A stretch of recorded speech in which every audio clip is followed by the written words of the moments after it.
Here, you'll find soft, gentle stories crafted with care to help you unwind, to ease the weight you're carrying, and to remind you, softly, that it's perfectly okay to let go, to simply rest, to simply be.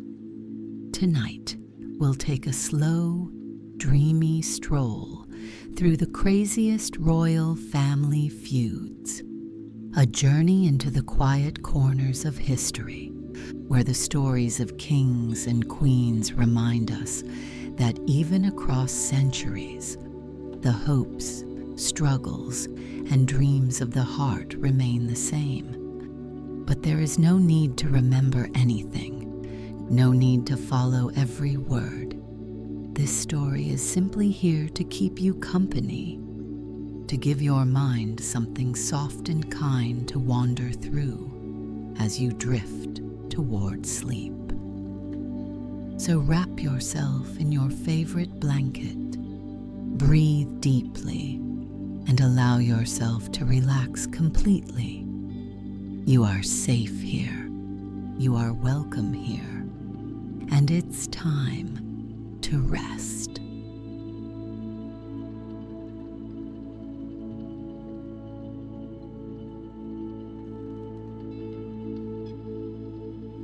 Once upon a time, long before television dramas and celebrity gossip columns, there was another group of famous, powerful figures who simply could not stop fighting with each other.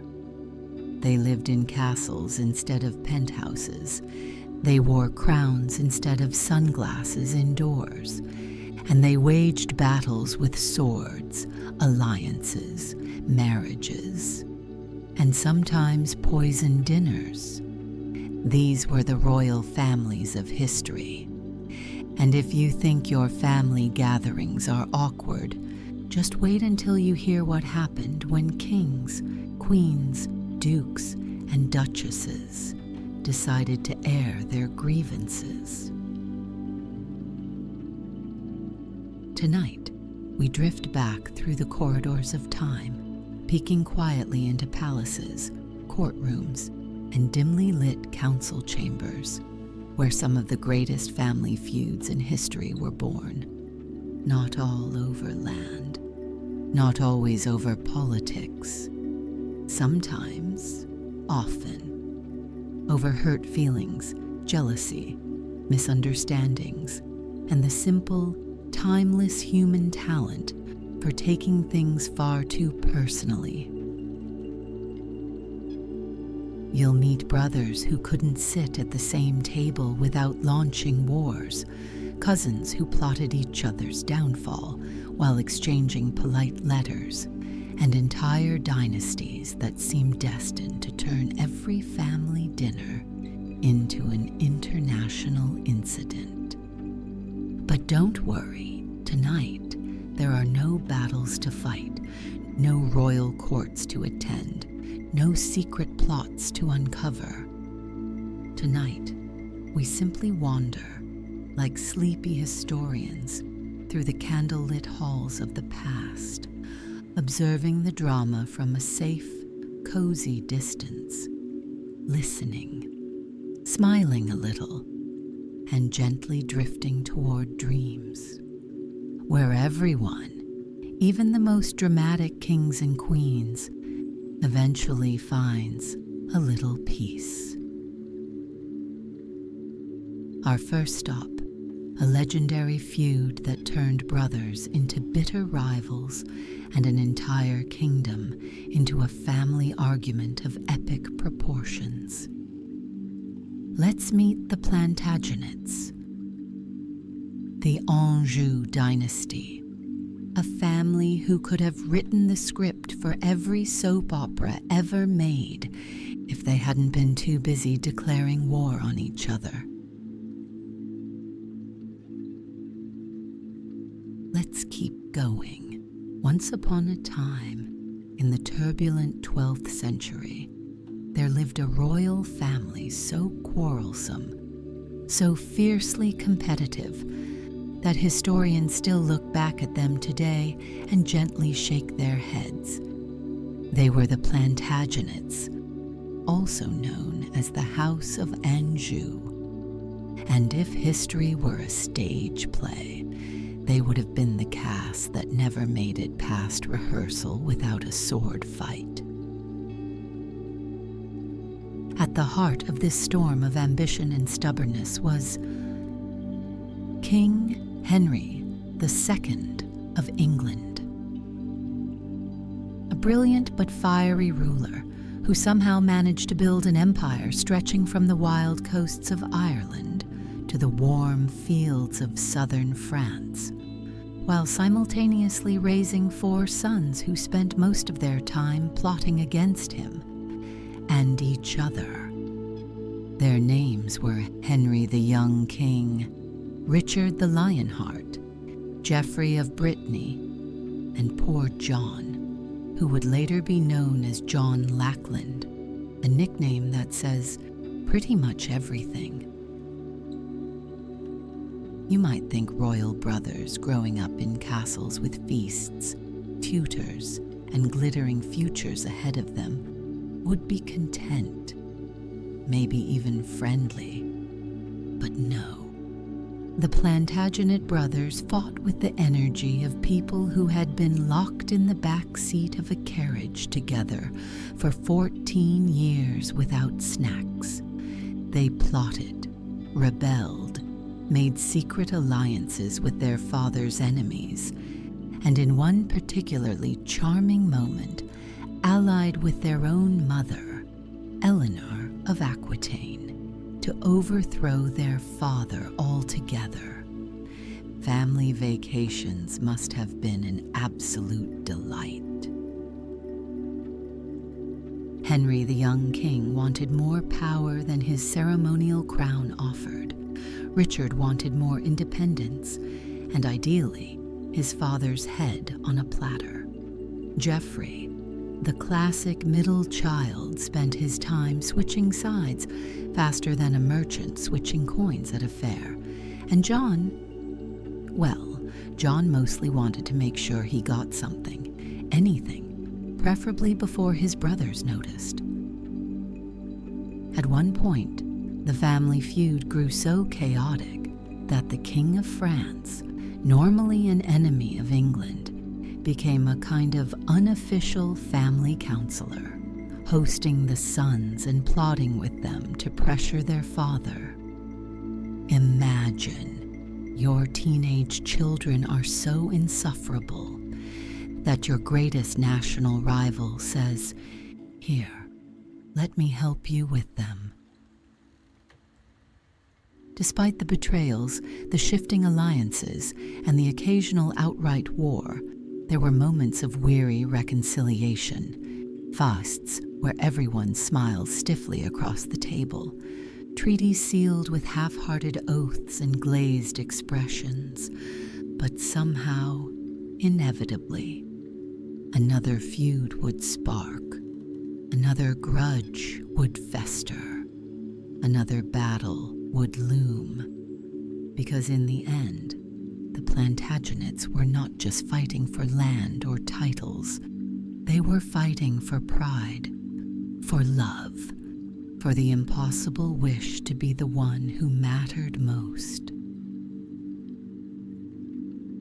And so they roared, schemed, rebelled, and occasionally, quietly, regretted it all.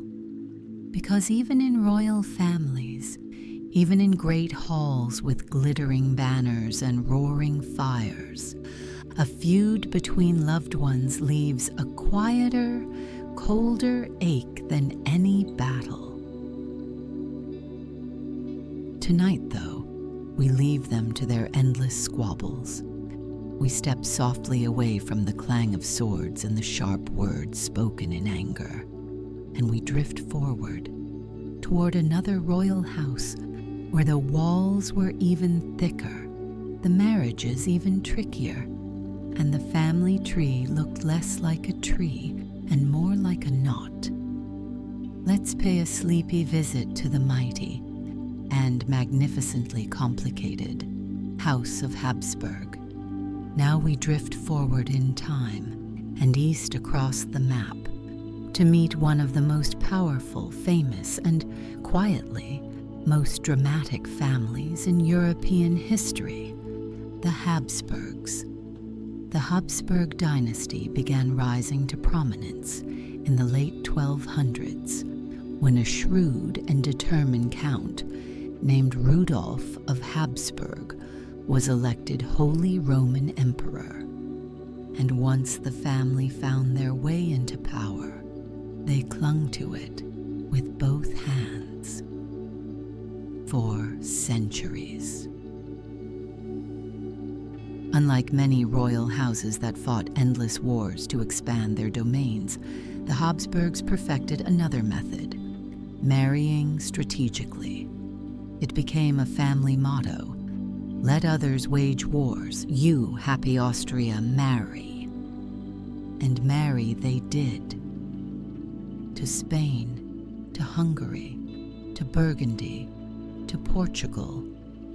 Their empire grew larger with every carefully negotiated wedding, until, by the 16th century, a Habsburg ruled nearly half of Europe and enormous territories overseas. At the center of this expansion was Charles V, Holy Roman Emperor and King of Spain.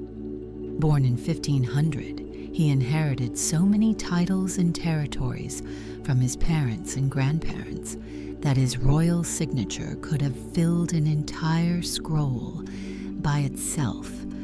Under Charles V, the saying, "The empire on which the sun never sets," was coined, because somewhere across his far-flung realms, it was always daytime. But while the outside world saw glittering success, inside the Habsburg family, tensions brewed. Charles V entrusted large parts of his empire to his younger brother, Ferdinand I. Ferdinand became King of Hungary, Bohemia, and eventually succeeded Charles as Holy Roman Emperor. But the division of power was never clean. The brothers disagreed on religious reforms. Ferdinand was more willing to compromise with Protestants, while Charles was fiercely Catholic and saw compromise as weakness. They also clashed over military matters. Ferdinand wanted more autonomy to defend Central Europe against Ottoman advances, while Charles, obsessed with the unity of Christendom, often prioritized conflicts elsewhere. Their letters grew strained. Their meetings became frostier. And although they avoided open warfare, the split between the Spanish and Austrian Habsburg lines widened, a crack that would shape European politics for centuries. The Habsburg method of tight family alliances also had unintended consequences. Generations of intermarriage eventually led to serious genetic problems. The most infamous example was Charles II of Spain. Born more than a century later in 1661, a tragic figure with severe health issues, likely caused by generations of Habsburg relatives marrying too closely. Charles II's jaw was so deformed, a condition now called the Habsburg jaw, that he could barely chew his food. He suffered from developmental delays and died childless, bringing an end to the Spanish Habsburg line and plunging Europe into the War of Spanish Succession. For all their strategic brilliance, the Habsburgs could not escape the simple, ancient truth that even empires built carefully marriage by marriage, are still vulnerable to the unpredictable tides of life, health, and human pride. Tonight, though, we leave their grand palaces, their glittering crowns, and their whispered letters behind. We step softly onward toward a city of art, ambition, and deadly family politics, the shining and shadowed world of the Medici family of Florence. Now we drift south into the warm hills of Tuscany, to the golden city of Florence, a place where art blossomed, wealth dazzled, and family politics often carried a sharper edge than any sword. Welcome to the world of the Medici family, bankers, patrons of the Renaissance, rulers of Florence, and architects of some of the most spectacular family feuds history has ever known. The Medici rose to power in the 15th century, starting as wealthy bankers whose influence quietly expanded until their family practically ran Florence itself. But power, especially in a glittering competitive city like Florence, was never a stable thing. Behind every public festival and every grand commission for a church painting, there were secret alliances, whispered betrayals, and silent, smirking enemies.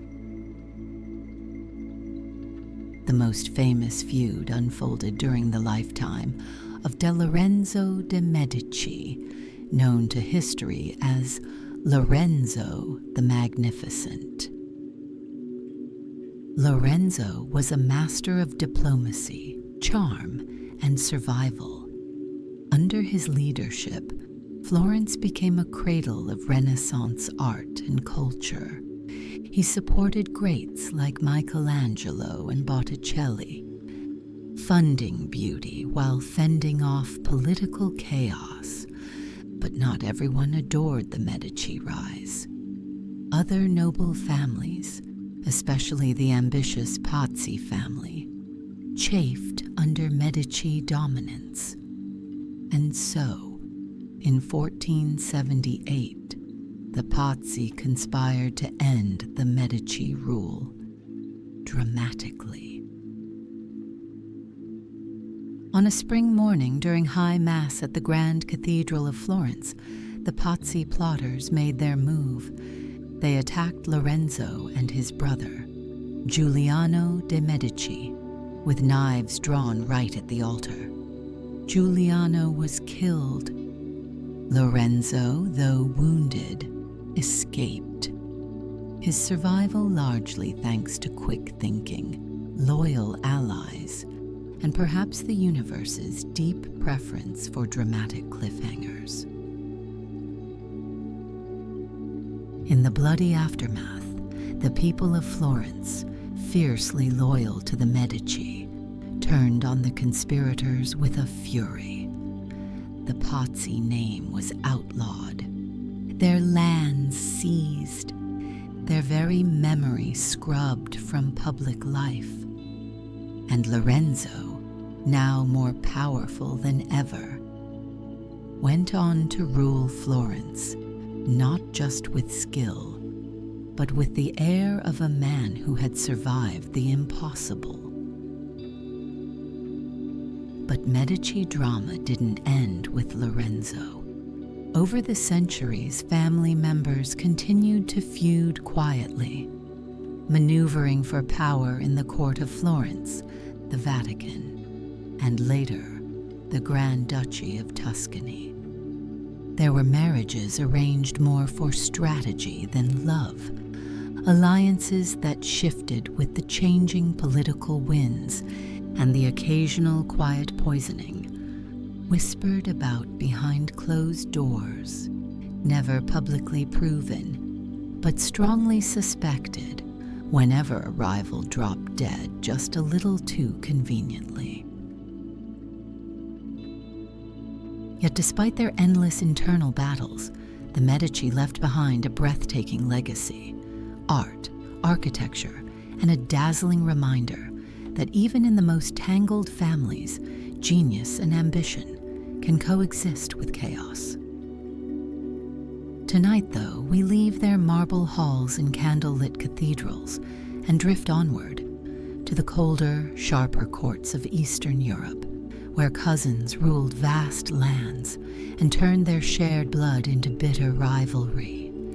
Next, we visit the Romanovs, a family whose feuds would ripple across continents.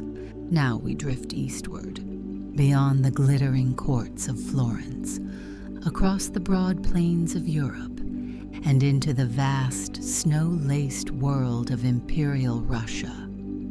Here ruled the Romanovs, a dynasty of towering splendor, frozen palaces, and family dramas grand enough to stretch across empires.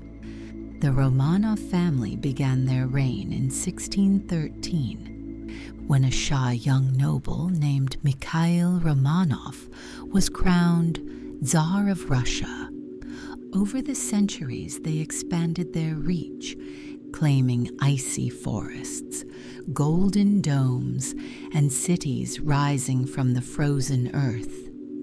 But with power came division, and nowhere was it more heartbreakingly clear than in the family ties linking the Romanovs to the rest of Europe's royal houses.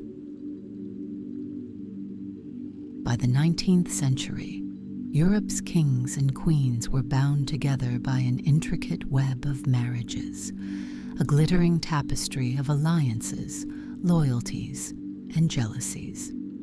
At the center of this web stood three cousins: Kaiser Wilhelm II of Germany, King George V of Britain, and Tsar Nicholas II of Russia.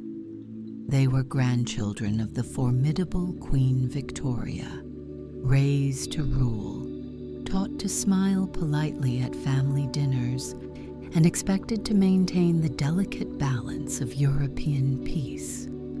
But history, as it so often does, had other plans.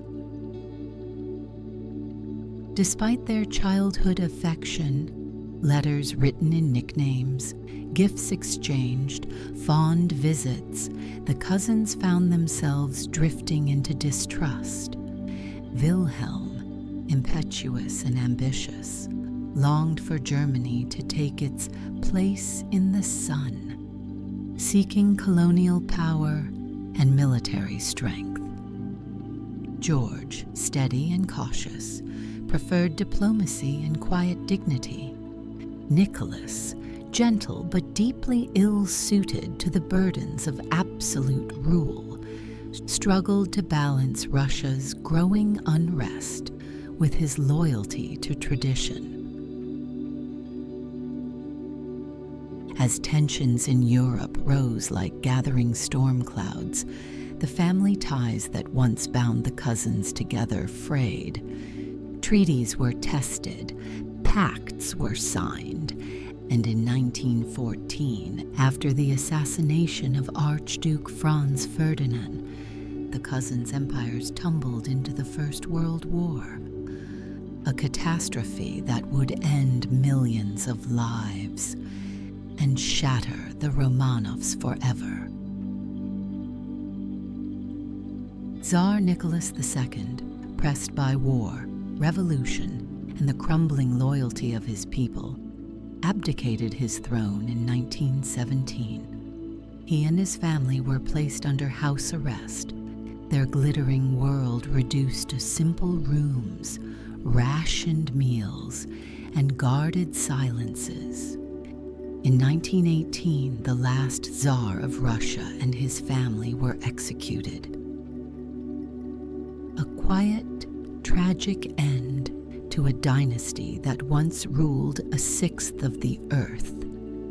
Meanwhile, George V, haunted by the fate of his cousin, ruled on in Britain, and Wilhelm II fled into exile after Germany's defeat.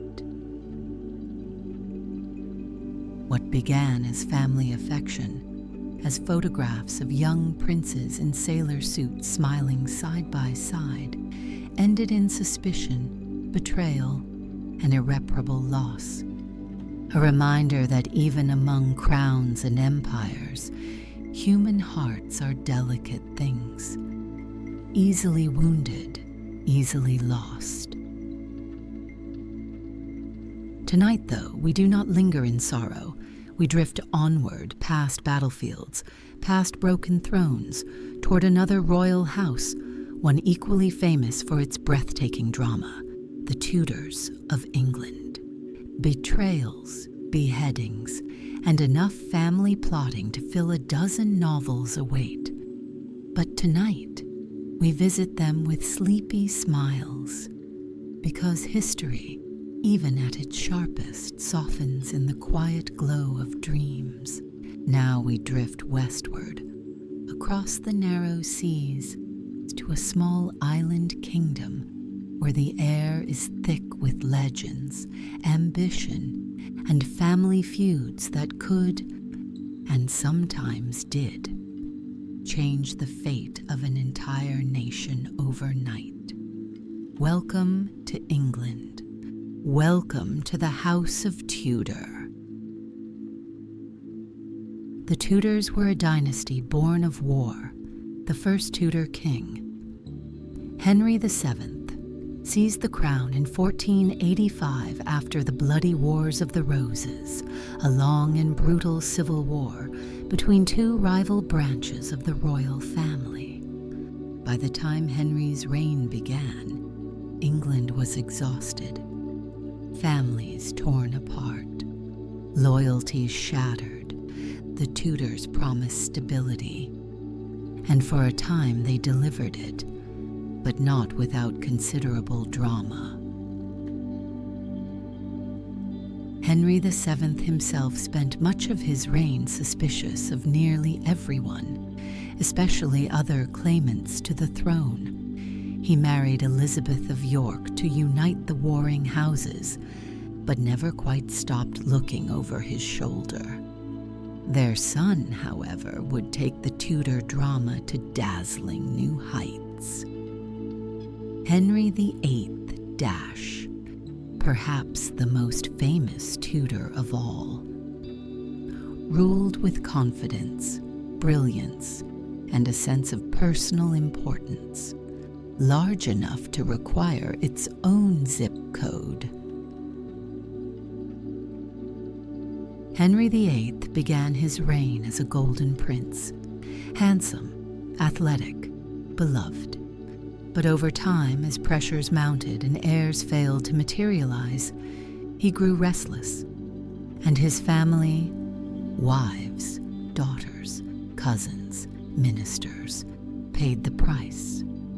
Henry's desperate quest for a male heir led to 6 marriages, the founding of a new church, and 2 royal wives who lost not just their crowns, but their heads.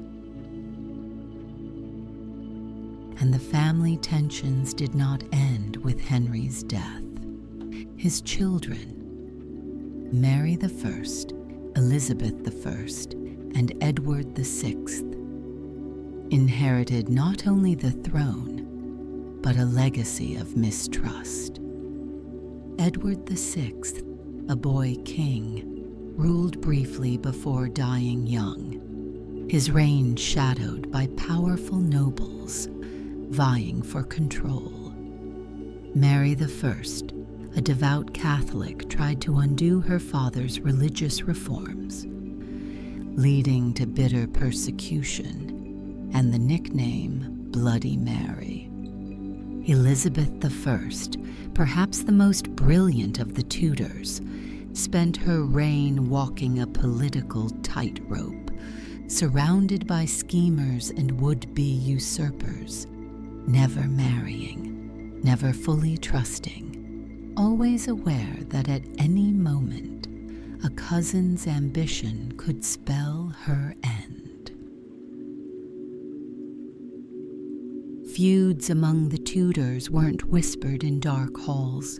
They played out on public stages, executions, plots uncovered, spectacular falls from favor. Even in an age of glittering dresses and dazzling banquets, danger lurked at every royal gathering, sometimes hiding behind the warm smile of a cousin or a courtesan. And yet, through it all, the Tudors left an indelible mark, a golden age of drama, literature, exploration, and a dynasty whose tangled family feuds continue to fascinate centuries later. Tonight, though, we leave their candle-lit courts behind. We close the heavy oak doors of Hampton Court Palace. We drift softly out into the misty gardens, where only the distant whisper of history follows. Because even the most dazzling dynasties, even the loudest royal feuds, eventually fade into quiet. And in that quiet, there is peace. Coming next, a final gentle reflection on why royal families, for all their crowns and castles, were never very different from any of us after all. And now, as we drift away from marble palaces and misty battlefields, from candlelit councils and whispered betrayals, we pause and look back at the royal families we visited tonight. The Plantagenets, the Habsburgs, the Medicis, the Romanovs, the Tudors, mighty names, written into history books with crowns and blood and glittering banners. And yet, beneath all the power and pageantry, what do we find? People, simply people. Brothers competing for attention, sisters protecting what's theirs, cousins misunderstanding each other, parents worrying, sons rebelling, daughters dreaming, love and ambition tangled together, hope and fear sitting side by side at the banquet table, families fighting, reconciling, fighting again, just as families have always done, in cottages and castles alike. Even the greatest empires were built not by perfect rulers, but by imperfect humans, struggling with the same emotions we know today: pride, jealousy, longing, loyalty, regret. And in that truth, so simple, so ordinary, there's something oddly comforting. Because if even kings and queens, emperors and empresses couldn't always find the perfect words, the perfect peace, the perfect ending, then maybe we can be a little gentler with ourselves too. Maybe it's all right that not every argument is solved in a day. Maybe it's all right that not every relationship fits neatly into a storybook ending. Maybe, just maybe, there's a quiet kind of nobility in simply trying, day after day, to love and forgive, even when it's messy. And now, as the echoes of royal quarrels fade into the night, you too can set down any heavy crowns you've been carrying, any battles you've been fighting inside your own mind, any old feuds still clattering in the back of your thoughts. Let them go. You are not a ruler tonight. You are not a warrior. You are simply a dreamer, wrapped safely in the soft kingdom of sleep, where no thrones need defending and no crowns need wearing. The royal courts are quiet now. The family feuds have dissolved into mist. The candle flames have flickered down to embers. And somewhere, beneath a soft and endless sky, you drift peacefully, gently, into a deep and noble sleep.